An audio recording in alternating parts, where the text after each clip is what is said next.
Hey everybody, Nick Livingston here with this week's Honeit Podcast. I'm excited to introduce you to John Ricciardi.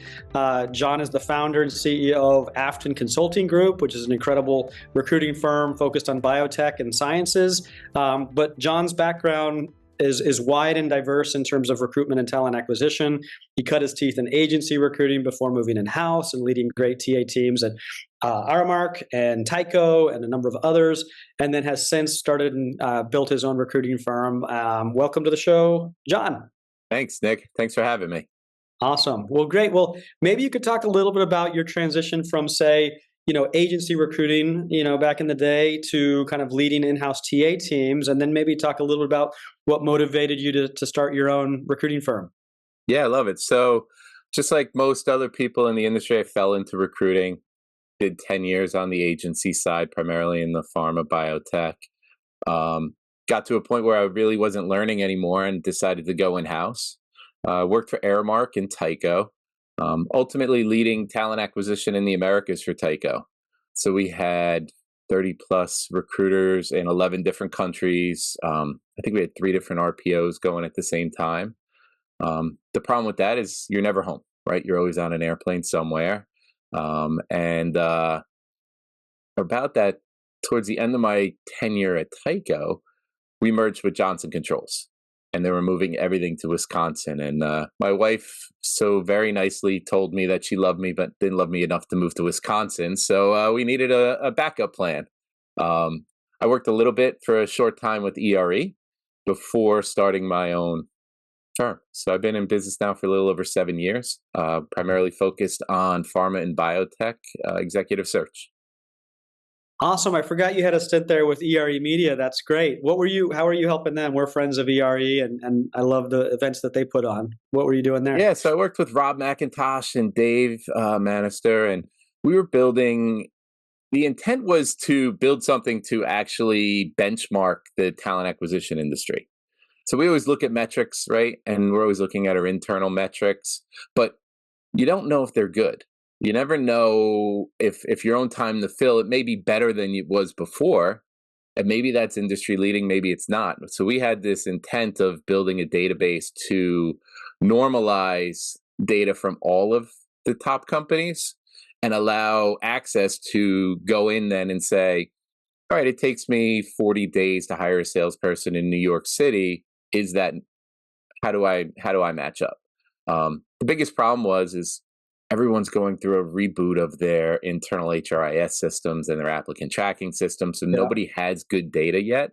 So we have this incredible thing that Dave and Rob built, and it's sitting on a shelf somewhere. So hopefully, I can't wait till the day it gets launched and it's available. But we did that for about 1.5 years and then, started Afton. Interesting. Yeah. I mean, having kind of a general benchmark in terms of, time to hire or even slicing it up. And, there's a lot of steps. I was reading something the other day where someone actually broke up the recruiting, from say the kickoff call to the recruiting, sourcing, interviewing, hiring process, all that 110 steps, right? Oh, wow. When you actually break it down, all the little things that go up to making a good hire. And it was fascinating, but time to hire, a lot of people throw that out, as one metric, but really, we've been having fun kind of looking into time to schedule, time to screen, talk time to submit, time to review, time to feedback from the hiring manager, because you can start to bubble out some of those insights in Honeit, which is interesting. But yeah, not having benchmarks across the industry, I think that would be fascinating to see where you stack up. Well, yeah, tell me about the shift to Afton. What kind of was the impetus to kind of go all in and say, hey, I think I can find recs and find clients and find candidates and kind of do it all? Yeah. So I always love the third party side, and maybe that makes me a little insane. That's not a normal conversation, but I do. I enjoy the recruiting piece of this. It was always my long-term plan to do it. I just did it 10 years earlier than I thought I was going to. So I had enough contacts in the industry from earlier in my career. I live in the Princeton area, which is right in the middle of farm biotech country, and had enough contacts to go ahead and get started. Somebody once told me, make a list of 100 people you could call today for business. If you have a list of 100 people, then you can start. And if not, stay where you're at get the list of 100, and then you can open your own business. So I made my list and got started. Wow. No, that's a good little exercise. You're right. I mean, you need to have that Rolodex, or more specific Rolodex, of people who will take your call and work with you. Yeah. To be able to kick it off.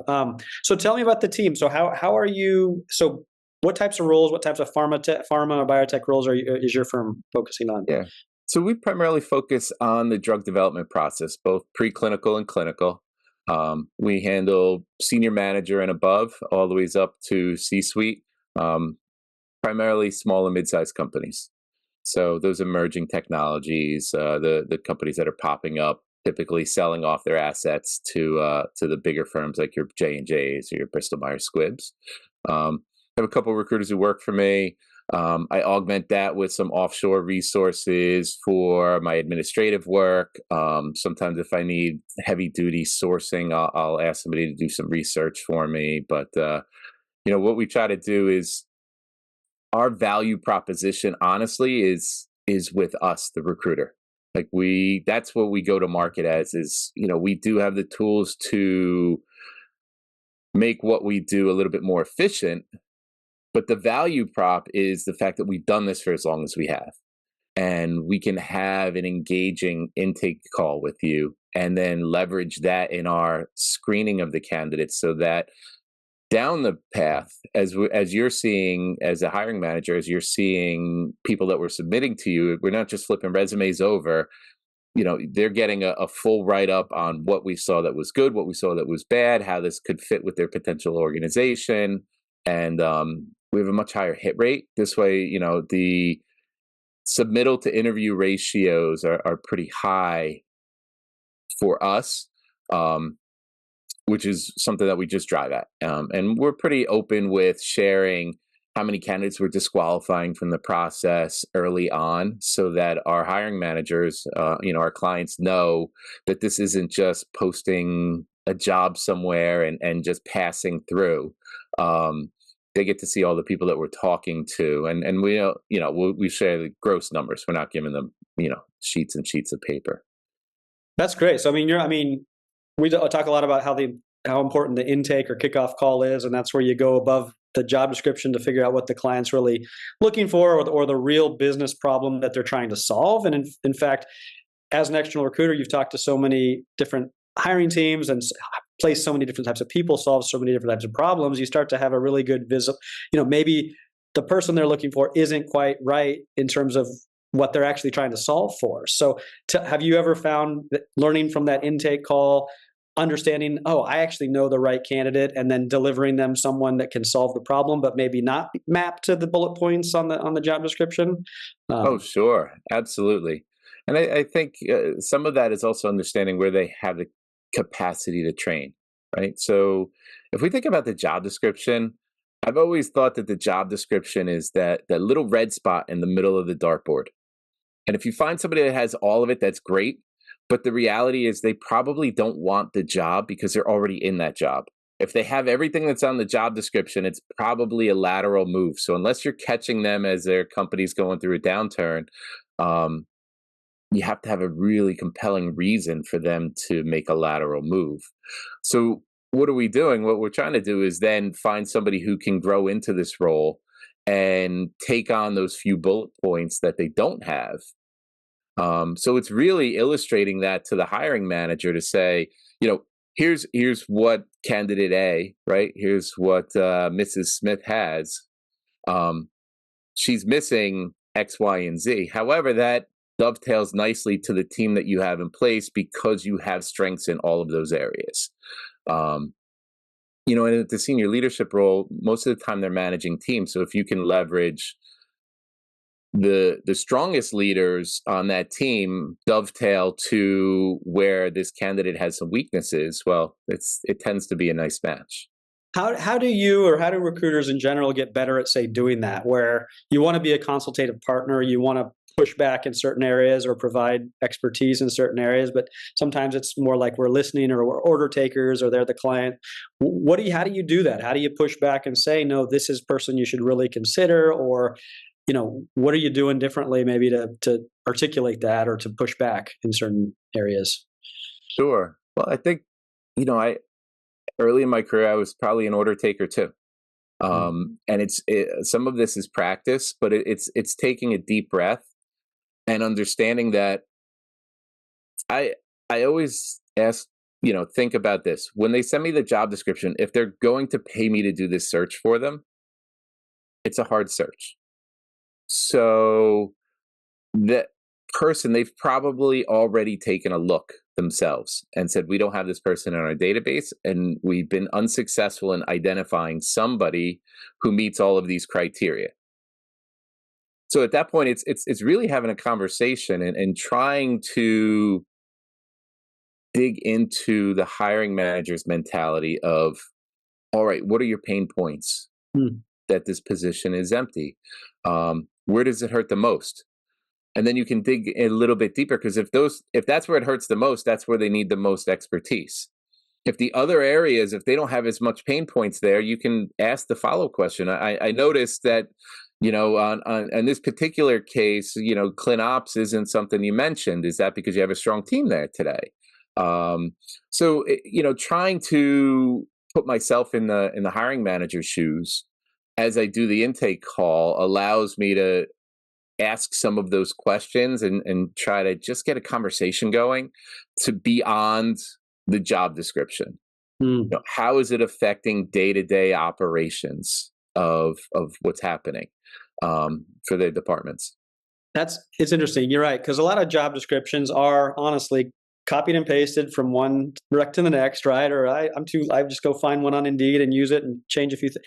But you're right. It's like, of all of those bullet points of responsibilities or requirements, digging into each of those and trying to figure out which of them are in fact must-haves versus nice-to-haves. But I like your point, based on the surrounding team and the gaps in the organization and some of that stuff. And that, again, it's funny. We really like to stress the importance of intake calls. We like to also talk about, what can you do after an intake call, and including sharing sound bites and things like that to really bring that job to life, or to use the voice of the hiring manager to attract more great candidates and things like that, with Honeit. So But I think, just to piggyback off that, a great question is to ask your hiring manager, did you write this job description? Because I'll be honest, even when I was leading talent acquisition teams, my recruiting managers would give me the job description, hey, we need to hire a recruiter. I never once wrote one. And I looked at it, and I probably looked at it under 60 seconds. I said, it looks good. If it looks good to you, it looks good to me.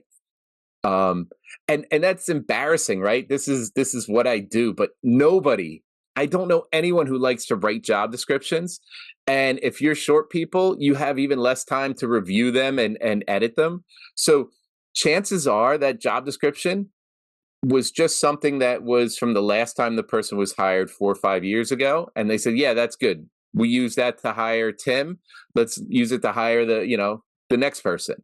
yeah, And or some recruiters consider that part of like the delivery model of us being consultative and helping you write the job description, when we in fact just copy and paste it from something we find. And again, then we're not going through the thought exercise as a team as to what the gaps are, what the business reasons, and then obviously what the skill requirements. So you're right. I mean, and now with AI, it's even easier to create job descriptions in seconds. But what are the inputs of it? You know what I mean? I Yep. think the inputs and outputs of recruiting, we need to really take a look at the inputs and outputs of each step of the process. If we want to improve, quality of hire and some of these, end goal metrics that we like to talk about, in TA. Absolutely. What are you you talked a lot about communication. That's a theme that we really like to talk about. Talking to people, human conversations. You talk about the intake call. You're talking about all these conversations with candidates. Where does that sit now? Because I think we're in this kind of age of recruiting where there's AI swirling around us. There's been talk of AI interview bots and chat bots, and one-way video interview tools have been around for a number of years. Where do you see all of this happening? Where do you see recruitment going in terms of the human side of it? Sure. I'm happy I went in-house for part of my career, because it taught me a lot, specifically around the candidate experience, right? So we have to make it easy for candidates to apply. and we have to treat candidates like human beings. We fell into this trap. When I was at Tyco, we actually fell into this trap with the one-way interviewing, trying to hire new grads and folks transitioning out of the military. It was entry-level sales. We just did not have the capacity to handle the volume. So we did this. But the feedback that we got consistently was it was just a bad candidate experience. It was stressful for the candidate. They, you have this 3, 2, 1, and now you have to answer the question, and you only get one shot. Maybe you get one chance to do it over. So, I leverage that when I think about the new technologies that are around, and what is the candidate experience going to be like. Personally, we talk to everyone, and in executive search, the volume's a little bit less than maybe high volume recruiting. So this may not be applicable for everyone, but I try to focus on a couple things. Our first conversation with a candidate, all we're talking about are 4 things: the client, the role, the location, and the compensation. If those 4 things match, it's a quick call, 10 to 15 minutes at the most. I'm introducing myself and the company and then hitting on those 4 things. If they like what they hear, I'm going to give them the job spec, and I'm going to give them a couple days to research the company. Give them some time. I can't stand ghosting. I know it happens, and I think I've attributed some of that and the fact that we're good at selling you, getting you excited. It's exciting to be recruited. Somebody calls you, says, "I think you might be good for this job," and then you sleep on it and you say, "Oof, no, thank you." So instead of making the call to say no, a lot of candidates will just stop taking your call, block the call, not take the text, whatever. Here we're giving them time. Hey, I'll say, listen, I'm going to treat you like a human being. Take all this information, read it over, go talk to your personal board of directors. I don't know if you're married, you have parents, mentors, kids, whoever's important. And then if you're still interested, you call me, and then what we're going to do is schedule a phone screen, and then we'll dive in deep. And that's where we layer in Honeit and other tools that we use to position the candidate properly for the client to review. And because of that, listen, in the last 18 months, we've only had 2 people who ghosted us out of all the volume that we've done. So that's pretty good. That's really good. I mean, and you talked earlier about your submission to interview ratio, meaning the people you present are getting interviewed because you're tying it to the intake call or tying it to the business needs.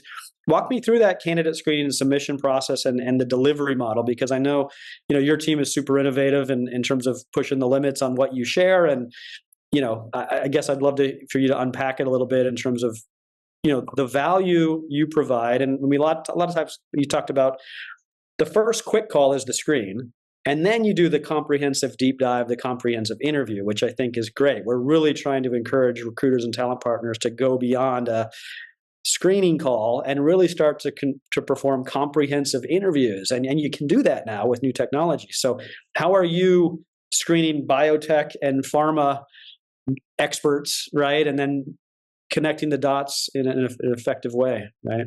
Yeah. So I think this is a perfect application for AI, right? AI is the hot topic, and you can take any of the tools that are out there, put in a job description, and say, give me questions to ask. I mean, we use Honeit for that.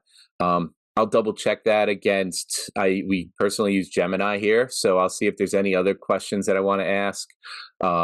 We layer in some of our own that we like to ask so that we have a consistent delivery across the board. Just why are you interested and why are you looking and what was it about this company? And then, we dive into some questions. We'll think about cultural fit from the culture at our client. We'll look at some technical questions, some managerial questions, so depending upon what it needs. And I think, for us using Honeit, where we've had good success is our clients actually like to hear the voice of the candidate.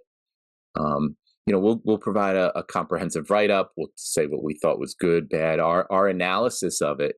But for them to be able to hear a clip of why the candidate wants to work there. Or more importantly, I mean, I've done pharmaceutical recruiting for a very long time, but the industry moves faster than it's been a long time since I was in college. And, there's new machines and new things that they're doing that didn't exist when I was in school. So to hear a candidate explain it directly rather than my interpretation, having had to learn from the candidate and then play whisper down the lane to my hiring manager, it goes a long way because they can tell if that candidate truly knows what they're talking about and some of the work that they've done. And I don't have to worry about getting my interpretation wrong. They can hear it directly from the individual. So it's been fantastic. We like to, it's kind of one of those things we like to say, talent when you hear it. And as a recruiter or, being in the industry for 20 years and knowing biotech, it's like, it when you hear it. We've never had ability to kind of pass along the voice of the candidate to the client so that they can quickly hear it and say, and we're actually seeing a lot of companies reduce the number of downstream interviews it takes to get that great candidate through the process when we start to share the voice and the soft skills and the pharma knowledge and their talk about the machines, as your point, the machines that they've been using most recently. So I like that. We actually, if when I meet a new client, what we'll do is we'll ask them what their process is. And if they say, "Hey, I'd like to start with a phone screen before bringing them in or doing the video interview, but I wanna do a quick phone screen," and I'm like, "You don't have to do that anymore, because we'll do that. Just give me the questions you ask. If you're going to do a quick phone screen, give me the questions and we'll incorporate that into the interview we do. And you can actually just listen to the questions. So now instead of spending half an hour with the candidate, it's 10 minutes. You're going to review the resume. You can listen to the answers. And if you like it, then we'll schedule the interview. It shortens time to fill. My hiring manager, at first, they're a little taken aback. They're like, "But I want to do it." I'm like, "Why? You're hearing the answers anyway. Why take that extra step if you're getting everything you would out of a phone interview without all of the other extra time of scheduling, aligning schedules, the get to know you 10 minutes at the beginning, all the other stuff. Let me take care of that. Take it off your plate, review it. If you like it, we'll get them in front of you, whether that's video or on site, but we can skip a step. We're combining my phone screen and your telephone interview. And now we can shorten this process by a week or so. It's quite magical, right? This concept of AI note taking. There's a lot of note taking bots out there. The ability to transcribe your calls or type some notes. That's great. That's kind of almost table stakes nowadays, right? But yep. I think whether you're typing notes and putting together the bullet points or AI is putting together the bullet points, that doesn't do what you just told us. It doesn't remove 2 steps of the process. Right. Absolutely. So I think that's where this voice of the candidate is pretty exciting, in that we're seeing it both ways. We can do voice of the hiring manager to make sure everybody's aligned and that everybody understands what the hiring manager is looking for and can internalize that through what the hiring manager told us. And then similarly, when the candidate tells us a great explanation of the new machines that they're using for some pharma research, right, we can then communicate that up through the recruiting team or the interview team for that instant interview collaboration, which we're really excited about, right? And I think in this future where there is potential threats of robot interview bots taking away that first interview, kind of back to what we were talking about, the one-way video interviews of 20 years ago, 15 years ago, there's this new resurgence of automation through AI tools that starts to challenge the role of the recruiter. But I think if we can start to say, no, let us take that first interview.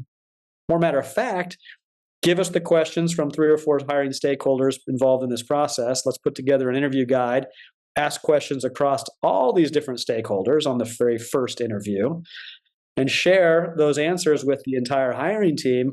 Wow. I mean, can we get to a place where instead of 8 interviews with 8 different people, you could have 2 interviews, 2 or 3 interviews, let's say, still sharing insights across 7 or 8 decision makers, but it doesn't take 8 weeks and 8 separate interviews. I mean, I think that's the big North Star, that we're excited about.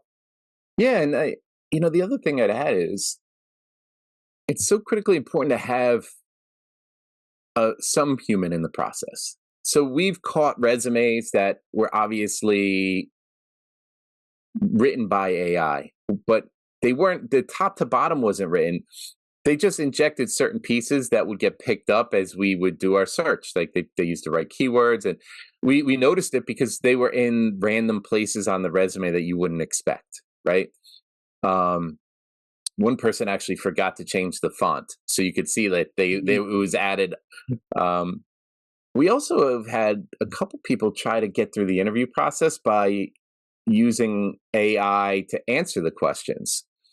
So there was always this pregnant pause after the question, and then the answer, it just wasn't fluid enough. Like you know the output that you're getting when you put a question into AI, and they were just reading it verbatim, and we were like, oh my God, I don't think this person knows what they're talking about. I think they're just putting it into ChatGPT or whatever they're using to give us answers. And so we ended up disqualifying the person. So yes, there's a checks and balance there to say, okay, and I'd be afraid if it was just a chatbot that it'd be too easy to put those answers in, right?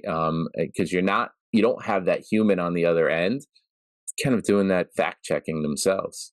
Yeah, it's like the subtle pauses, the delay. You know what I mean? Now, are you doing in Honeit? Are you doing audio or phone calls? Or are you doing video calls in Honeit where you can see the person and see if they're looking to another monitor and copy and pasting and reading from? I mean, or do you do phone calls where it might not be as apparent that someone's looking at the screen? So we just started thinking about that, actually. So we are thinking of moving to video now because of these recent developments. It's just, it's become easier to have multiple screens, to have a phone open while you're on your laptop, or have your laptop open while you're on your phone, or et cetera. So we're moving to the video aspect of this because it's also a little bit better presentation. The hiring manager gets to see the candidate. It's interesting. I mean, there's a lot of we did a webinar a couple weeks ago about what happens when AI powered job seekers meet AI powered recruiters, right? And there's just going to be this, the resumes can be generated instantly to match or optimize, right? Yeah. Keywords, the cover letters can be instantly generated to have a tone of the potential mission of the company and how much you love what they're doing. And and then you're right, like any take-home assessment, any take-home test, or even maybe live interview answers can be generated on the fly rather quickly through voice responses, reading text, or, copying and pasting and things like that. So it's like, I think this whole idea of evaluating talent or evaluating candidates, some of the things we may have done, you could say good experience or bad experience of take-home test, or do this exercise, or what's your Excel chops. Some of that stuff still works, but some of that stuff can now be replicated or automated rather easily by a candidate. And so it's the irony, I think, is that all of this AI, for some stuff, it's going to go back to the basics, right? Back to picking up the phone, having a call, or in case of a video call, so you can authenticate who you're actually speaking with. But it's interesting. It's like everything old is new again in a way. And I wonder if other industries outside of HR and recruiting are seeing similar things, whether it's sales or support or, accounting, finance, et cetera. Yeah, I know. From an old guy like me, we started by faxing resumes. I mean, that's how ridiculously long I've been in this industry. Is we used to fax resumes over to our clients to review. Each step of the process, there was always this concern of recruiters going away, and this will replace Monster, LinkedIn. Like there's always AI. At the end of the day, our clients and our candidates are human beings, and we're, as recruiting, especially in executive search, our job is to make connections between those folks. And it's really hard to do that without the human aspect being part of it. So the more that I know about you, the hiring manager, and the more that I know about the individual, then the candidate, then it makes it easier to say, here's why you guys should talk. right? On both sides. Here's what I know about the company. Here's the people that I placed there in the past, the career paths they've had, et cetera, et cetera. Or from a hiring manager perspective, here's what I know about this this candidate, right? We just placed in kind of a side role, we placed a salesperson, and it was B2B sales. It was a little bit out of the pharma niche, but it was a friend's company that I was helping out. They only hire B2B folks. And I was introduced to a guy who sold cars for a living. But Nick, he was just dynamic. The guy was so good. And he was just looking for something local where he could have better quality of life for his family. He was tired of working every single weekend, missing his kids, little league games and soccer matches. And he just was somebody who was ingrained in the local economy, the local township and whatnot. Like, he knew everyone. He just happened to be selling cars. And he had a great methodology behind it that mimicked a little bit of B2B. But my hiring manager, he was like, I'm not looking at this. There's no way this passes the owner of the company. He only wants B2B. And I'm like, but I know the owner of the company, and every other aspect about this guy's life aligns with what he wants. And long story short, forwarded over the interview. Just please listen, have a conversation. He did. I got a call from the owner after they hired him.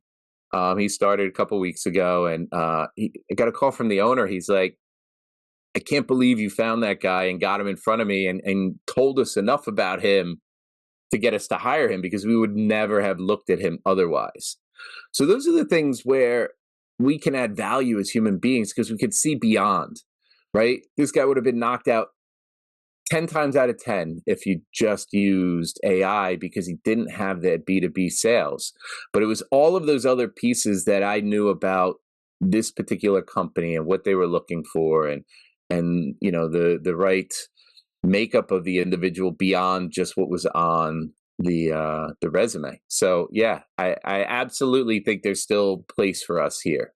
I love it. What a great story, John. And it kind of goes back to what you talked about at the beginning, right? If you're just submitting, if you're finding 10 out of 10 candidates that look great on paper, those are not going to be folks that are even interested in this role, because they're looking for the next thing. They want the next job, right? So by definition, the 10 out of 10 matches that look great are probably not the ones who are going to stick around and grow with your company, or not be itching to kind of move, even if they do accept the job. So the art and science of recruitment and talent acquisition is that matchmaker of finding, the 7, 8, 9 out of 10, right? Where this is a win-win opportunity based on some stuff that's on the resume or job description, but based on what you're saying is the stuff that's in the intake call and the conversation with the candidate, the soft stuff, the motivations, that other thing that about the candidate, right? They don't want to commute anymore. So it's that stuff that can make that 7, 8 out of 10 take the job, be excited a job, stay around for 4 or 5 years, not 18 months, because they know the company took a bet on them. And then that's where the upskilling and the talent management kicks in, where you grow people, right? If you were buying stocks, you don't buy at the high. You want to invest when there's still room to grow. So I think it's always lost. The job description is typically written for the person who vacated the role. But that person isn't the same person that was hired into the role 4 years ago, right? Good. So what did that person not have back then that they obtained over the last 4 years, right? So there's something there, and that's a great conversation to have. Is obviously this person wasn't fully baked at the time. They evolved, they grew into the manager that they are today, the person they are today. So what were they missing when you hired them originally? And how did you accommodate that through other aspects of the team? If you could answer those questions in the intake call, that opens up a whole new candidate pool to start having conversations with. And it gets the hiring manager in the right frame of mind to think about, oh, you're right. This person did evolve. Let's rewind it back 2 years. What was Billy doing 2 years ago before? Yeah. I mean, you just said something really insightful there that I never really thought about, but you're right. If you're creating a job description based on the person who just left for a promotion, right? They've already maxed out that job, which is by definition they were burned out and ready for the next thing. They weren't not it's not that they were ready for that job. They were already a pro at that job. So that's a really fascinating insight, John. So you'll actually peel back hiring managers in that intake call to be like, and that's why you say, did you write the job description? Yep. And then if they say yes, did you tie it to the person in terms of what they were doing today or where they came into the organization or this role 2 years ago? That's a great exactly. Well, everybody, thank you, John. I really appreciate it. You've got all sorts of knowledge and wisdom, having been on all sides of this wild industry, and I really appreciate your thoughts on the future. Right? I think there's still a place for the human, powered by tools, and as we evolve our toolkit, but keeping the human conversations in place. I think we definitely agree with you on that. So, thanks, John. I really appreciate the time, everybody. John Ricciardi from Afton Consulting Group. Nick, thanks so much. I appreciate you having me, bud.